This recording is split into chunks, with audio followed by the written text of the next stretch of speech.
ساخت کارهای ابتدایی لین دوم 15 کیلومتر سرک شاهراه کابل قندهار که از شهر غزنی می‌گذرد از سوی ریاست شاروالی این ولایت آغاز شد. مسئولان میگویند ساخت لین دوم این سرک که از چهارراهی علیلاله شهر غزنی آغاز الی دروازه بلخ ادامه خواهند داشت، بیش از 250 میلیون افغانی هزینه برداشته و در مدت 6 ماه کاری تکمیل خواهند شد. دغه پروژه خو په الحال د علیلاله صاحب د چوک نه شروع کیږي او د بلخ ته دروازې پورې رسیږي، ځکه چې هغه ډېر ازدحام په دغه ساحه کې و. نور عموما دغه پروژه چې نیول سوې ده تقریبا 15 کیلومتره نیول سوې ده چې د بلخ د دروازې نه بیا د سپندې پر لور باندې غځېږي او د علیلاله صاحب د چوک نه بیا د مخته د روضې په طرف باندې غځېږي. انشاءالله چې آبادي چارې به انشاءالله بیا هغه مخته پسې.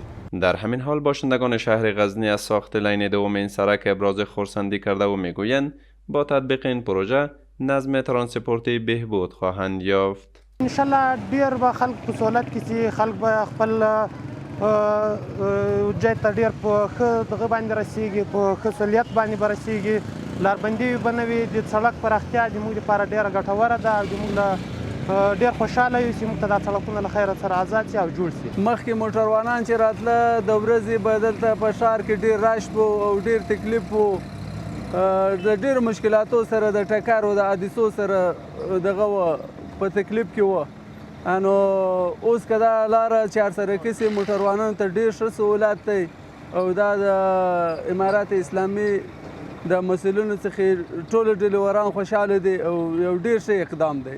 مسئولان شاروالی غزنی می‌افزایند که آنان در نظر دارند در آینده نیز بخش‌های باقی مانده شاهراه کابل قندهار که از شهر غزنی عبور می‌کند را به گونه دو لینه به قسم اساسی اعمار کنند.